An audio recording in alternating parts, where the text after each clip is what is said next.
I know I'm a little bit late, and also I lost Black Yoshi's little stand, so he's just kind of laying here now. Why are we still here? Before we go into the qualifiers though, I just wanted to say a massive thank you for 200,000 subscribers. We actually did it. We hit it before 2024. It's honestly kind of surreal to me because only 6 weeks ago I pretty much disregarded it. I was going to Asia, didn't really have time to make videos, and still somehow, some way I come back and 2 days later we hit 200k. So, I mean, thank you guys so much. What else do I have to give you guys, okay? I'm giving you San Marino episode 2, okay? I'm giving you San Marino episode 2. What else do you want, right? Like, here, listen, okay? I have money, okay? I have money. Is it worth anything? Like, probably not, okay? Like, listen, okay? I have 500,000 Vietnamese dong, okay? Ho Chi. Oh shit, we had 200k! But as you know, 200,000 before 2024, and that means you will be getting San Marino episode 2. I'm gonna regret this. Don't get too excited though, because this isn't coming out until next year. I don't know when next year, but I promise you next year. The only reason why I don't really know a release date is just because I have ideas.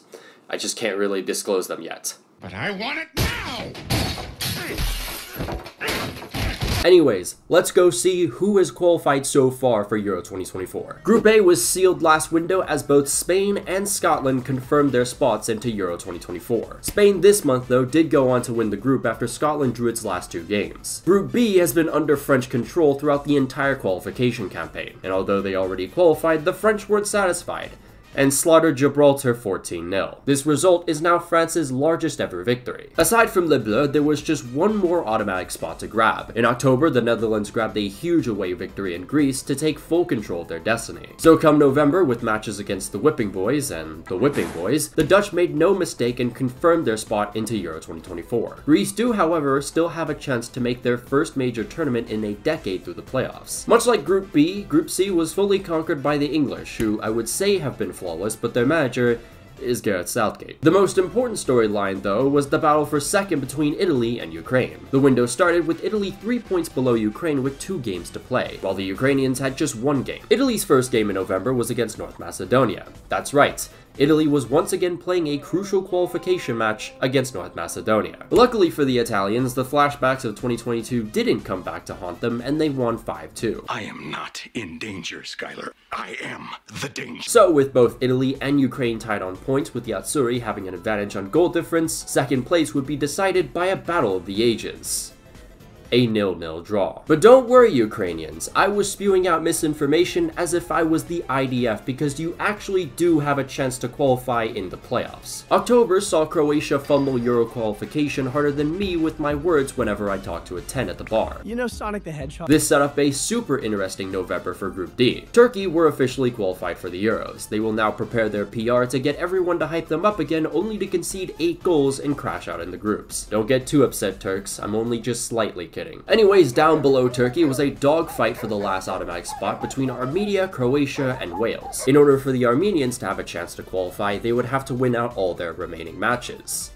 And they didn't do that. So it came down to Wales and Croatia. The Welsh were only able to pick out draws from their last 2 games. Croatia, on the other hand, got their shit back together and won their last 2 fixtures to clinch a spot in Germany. Wales will now hope to clinch their own spot in the playoffs. Over in Group E, Albania had a 2-point lead at the top, with Czechia, Poland, and Moldova all still in contention. Moldova has been one of the best underdog stories of qualifiers, and after conceding an early goal against Albania, they just kept their hopes alive with a late goal. Sadly though, their Cinderella story came to an end in Czechia after they were pulled apart 3-0. Meanwhile, third place Poland, needing a win in their last game to steal second place, had their attempt spoiled by Czechia's second half equalizer. So Poland will now have to, for a second consecutive time, find a way into a major tournament through the playoffs. This result also meant Albania and Czechia were confirmed for Euro 2024. Albania would go on to win the group in November on goal difference after another draw. Group F, I wasn't really going to say much because Belgium and Austria are already confirmed, but then Sweden had to go and lose 3-0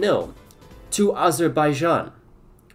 A box of Swedish fish could play better football. Oh, one other thing, UEFA League D actually has a slot in the playoffs. Estonia was League D's best group winner, so they will have a chance at qualifying for Euro 2024. Yes, that's right, a nation that finished with 1 point in Group F has a chance at qualifying through the playoffs. This system is definitely not flawed whatsoever. Before the last window, Hungary were Group G leaders just 1 point above Serbia, which is kind of funny considering Hungary has defeated Serbia twice, but in all fairness, the Hungarians had a game in hand. Nonetheless, they would go on to extract 4 points out of this window to win the group. Serbia had just one game where they drew with Bulgaria, but that was enough to see them through to Euro 2024 as well. And a big honorable mention to Bulgaria. Their quality of football might be in a state worse than Guam, but their resilience in November saw them grab points from both Hungary and Serbia. It's about time we finally got to mention something positive about Bulgaria that wasn't 1994. Group H has been super entertaining to witness as a neutral. Although if you're a fan of any of the top 4, you've probably lost about 10 years of your life expectancy from all the stress of this campaign. For the top 2, it was a very simple task. Win and you're in. NASCAR playoffs type beat. Denmark would defeat Slovenia to punch a ticket to Germany, and then Slovenia 3 days later would win and qualify for their first Euro in 24 years. 3rd and 4th place Kazakhstan and Finland have gone through a lot, but it doesn't end for them just yet. Both nations can still qualify through the playoffs. And a quick shout out, by the way,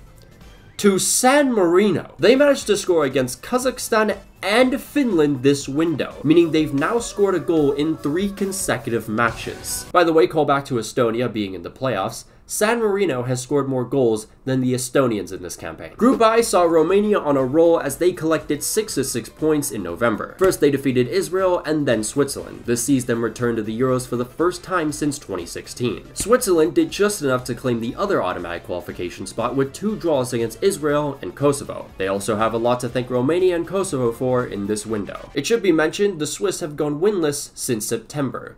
It's not even June 2024 yet, and there's already 1 team on fraud watch. Israel had to play 4 matches in 10 days this month, and while they failed to capture second, their hopes are still alive with a berth into the playoffs. Lastly, we have Group J, and Portugal has had a stranglehold on the group, as they've already qualified. Another team that was close to qualification before the beginning of the November window was Slovakia. They completed their quest to Germany with a victory against Iceland. Luxembourg were just tailing behind Slovakia, and while they were no longer able to qualify automatically, they will have a chance in the playoffs. Luxembourg also finished November with 6 of 6 points. And considering this team was 196th in the world just 17 years ago, this is easily one of the best underdog stories of the year. But they're not the only team in this group that will be advancing to the playoffs next year. Insanely enough, 5 of the 6 teams in the group either have qualified or still have a chance to qualify. As we discussed before, despite Bosnia earning just 9 points this campaign, their Nations League group win allows them a second chance. Iceland didn't even win their Nations League group though, but because the Nations League group winners of Serbia and Scotland both qualified automatically, it opens the door for them. Right, so throughout all of these videos, we've teased the playoffs, but now we finally get to actually talk about how the playoffs work. It's pretty simple. You have 3 different paths: Path A, Path B, and Path C. Each path will have 4 teams. These teams will play a semi and potentially a final if they advance out of the semis, and the winners of each semi will go on to qualify for Euro 2024. So without further ado, let's just quickly introduce the paths. In Path A, we have Poland versus Estonia and Wales versus Finland. The final will either be played in Wales or Finland. Poland, Wales, and Finland have all made appearances in the Euros. Finland in particular, though, has only made 1. And obviously, Estonia has never qualified for the Euros. Over in Path C, you got Israel versus Iceland and Bosnia versus Ukraine. The final will be either in Bosnia or Ukraine. Israel and Bosnia will be seeking out their first ever appearances at a European Championship, while Iceland will hope to return after missing out on 2020. Ukraine have qualified for the last 3 Euros and will hope to keep that streak alive. The most entertaining path, in my personal opinion though, is Path C, because you have Georgia versus Luxembourg and Greece versus Kazakhstan. The final will be either in Georgia or Luxembourg. Georgia, Luxembourg, and Kazakhstan have never qualified for the Euros, while Greece is hoping to end a 12-year drought. Now, I will go over the groups at some point, probably after the playoffs, but I do want to mention just this one thing. If Greece are able to advance out of Path C, they will be put in a group with Turkey. Euro 2024 is just the gift that keeps on giving. The gift in question geopolitical warfare. So that sums up the first round of Euro 2024 qualifiers. We'll talk about the playoffs sometime in March of next year. I think that's when they're happening. For now, I'll ask you this simple question. How are you feeling? Has your team qualified or have they failed?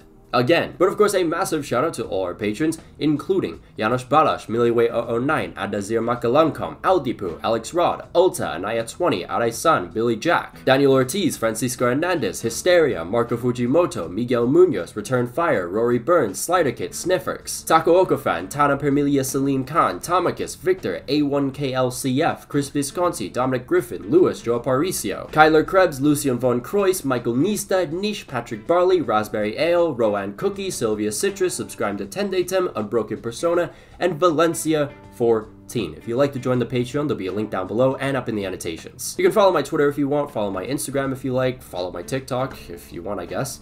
And of course, you can follow my semi-active Twitch. Well, actually, it's been pretty inactive, but hopefully at some point it will be back to the semi-active. But anyways, until then, I'll see you guys.